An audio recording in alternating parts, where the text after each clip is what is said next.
యాక్చువల్గా స్పీకర్ గారి మీద వ్యక్తిగతంగా మాట్లాడినప్పుడు ఆయన దాని మీద యాక్షన్ తీసుకోవాలి. ఇది వ్యక్తిగతమైనది కాదు. స్పీకర్ గారు తనకున్న బాధ్యతల్ని సక్రమంగా నిర్వహిస్తలేరు, మీరు ఏకపక్షంగా ఉంటున్నారు, సభా మర్యాదలు సభా సాంప్రదాయాలు సభ్యుల హక్కులని కాపాడడంలో మీరు విఫలమైనరు. అది అడిగే హక్కు ప్రతి సభ్యునికి ఉంటుంది. ఒకటి. రెండవది, ఇవాళ వారు మీరు అన్నట్టుగా ఒక పార్టీ అధ్యక్షురాలు మహబూబ్ నగర్లో ఒక మాట మాట్లాడితే సభ్యుల్ని అగౌరవపరుస్తుందని చెప్పి వారు స్పీకర్ గారికి ఏదో దరఖాస్తు ఇచ్చిండ్రో లేకపోతే నోటీసులు తీసుకొచ్చిండ్రు. నేను అంటున్నా, మరి ఇదే కేసీఆర్ గారు ముఖ్యమంత్రి హోదాలో ఉండి, ఆమెకి ఏ హోదా లేదు, ముఖ్యమంత్రి హోదాలో ఉండి ఈ రాష్ట్రంలో ఉన్న మంత్రి కిషన్ రెడ్డి గారిని రండి అనొచ్చా? దేశ ప్రధానమంత్రి గారిని అనొచ్చా? ఒక గవర్నర్ గారిని అనొచ్చా? ఇవన్నీ కూడా ఇవాళ దొంగే దొంగ దొంగ అన్నట్టున్నది. ఇవాళ ఇవన్నీ గమనించాల్సింది ప్రజలు, దీనికి పరిష్కారం చూపాల్సింది కూడా ప్రజలే. నేను చాలాసార్లు చెప్తాను, చరిత్ర నిర్మాతలు ఎప్పుడు కూడా నాయకులు కాదు, చరిత్ర నిర్మాతలు ఎప్పుడు కూడా పార్టీలు కాదు. చరిత్ర నిర్మాతలు ఇట్లాంటి సందర్భంలో ప్రజలు మాత్రమే. దీనికి పరిష్కారం, దీనికి జడ్జిమెంట్ ఇవ్వాల్సింది ప్రజలు మాత్రమే. ప్రజలు తప్పకుండా ఇస్తారు.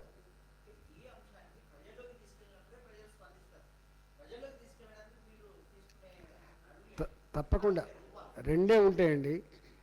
2 రూపాయలు పార్టీలకు ఎప్పుడు కూడా 2 రూపాయలు ఉంటాయి. ఒకటి, చట్ట సభలలో సమస్యలు ప్రస్తావించడం, పరిష్కారం కోసం తపనపడడం ఒక ఆస్పెక్ట్. ఆ ప్రభుత్వానికి సోయి ఉంటే, ఆ ప్రభుత్వానికి సెన్సిటివిటీ ఉంటే, ఆ ప్రభుత్వానికి ప్రజల మీద విశ్వాసం ఉంటే ఆ ప్రస్తావించబడ్డ సమస్యలు పరిష్కారం అవుతాయి. కాని పక్షంలో ప్రజాక్షేత్రంలో ఆ వర్గాల ప్రజానీకాన్ని కదిలించడంలో, నడిపించడంలో, మూమెంట్ చేయడంలో బీజేపీ పార్టీ వాళ్ళ పక్షాన ఉంటుంది. ప్రజలు కదిలిస్తుంది. తప్పకుండా ప్రజాక్షేత్రంలో తేల్చుకుంటాం.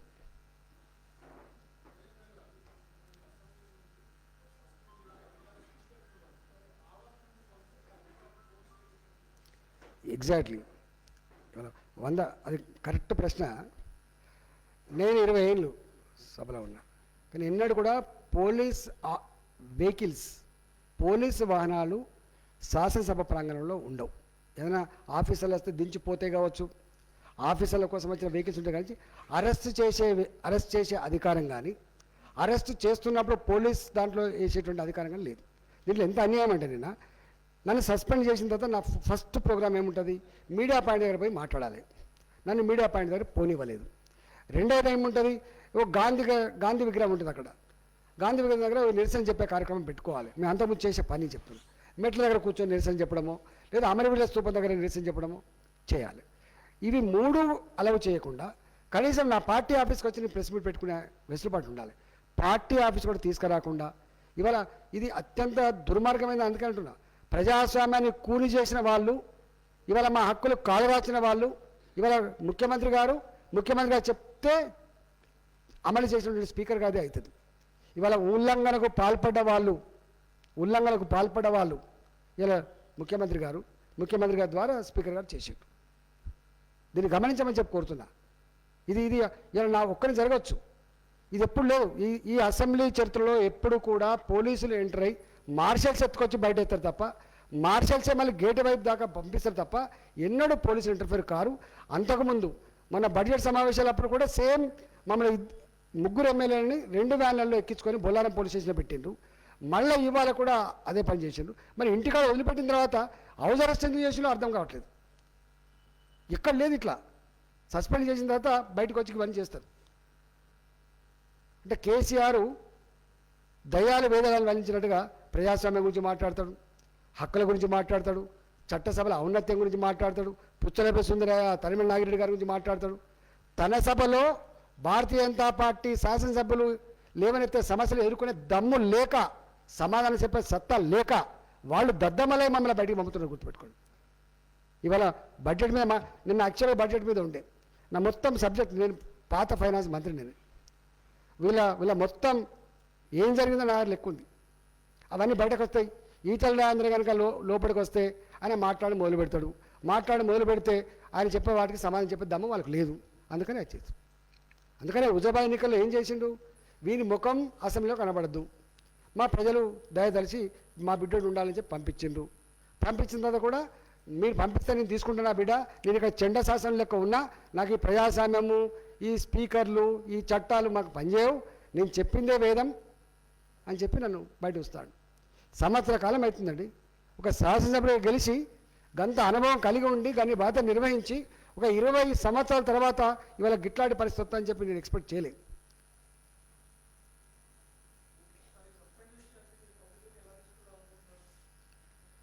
ఇక్కడ జరిగిన అన్ని అంశాల మీద మొట్టమొదటి న్యాయ నిపుణులకు ఉత్తరాల ద్వారా పంపించే ప్రయత్నం చేస్తాం. అన్ని రాష్ట్రాల స్పీకర్లకు, అన్ని పార్టీలకు కూడా పంపించే ప్రయత్నం చేస్తాం. నెంబర్ 2. నెంబర్ 3, తప్పకుండా వీటన్ని మునుగోడు ఉంది. ఇప్పుడు మునుగోడులో ఈ అంశాలను కూడా తెలుసుకునే వేదిక. రాబోయే కాలంలో మొత్తం తెలంగాణ వ్యాప్తంగా కాలిగి బట్టగడ తిరిగి కేసీఆర్ దురహంకారాన్ని, కేసీఆర్ దుర్మార్గాన్ని ప్రజల్లో ప్రచారం చేసి దీన్ని ఓడగొట్టడమే మా ముందున కర్తవ్యం.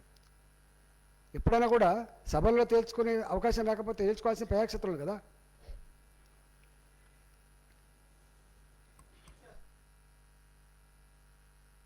తప్పకుండా హాజరవుతా. ఎప్పుడు సభ జరిగినా ఎప్పుడు అటెండెన్స్ ఉన్నోని, నేను ఎప్పుడు యాబ్సెంట్ ఉన్నోని కాదు. నేను సభ మీకు తెలుసు, సభలో మేము 2 days 3 days పోడియం దగ్గర పడుకునే వాళ్ళం. మీకు ఐడియా ఉండాలి.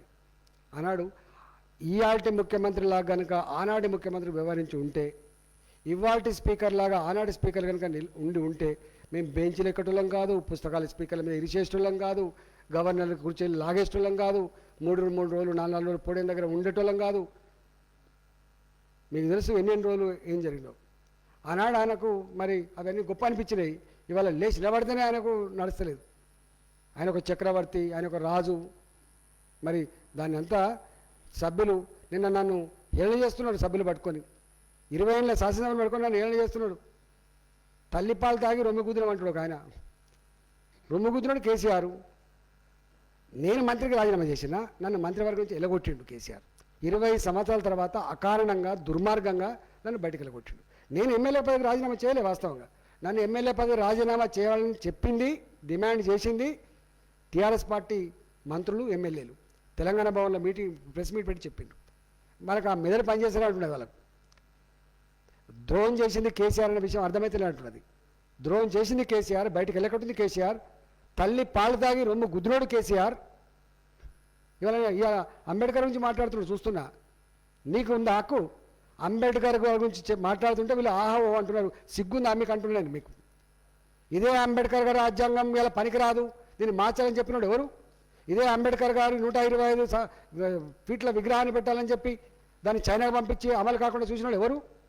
ఇదే అంబేద్కర్ గారు రాజ్యాంగం సాక్షిగా ముఖ్యమంత్రి అయి ఇవాళ మాలంటలో గొంతులు నొక్కుతున్నది ఎవరు?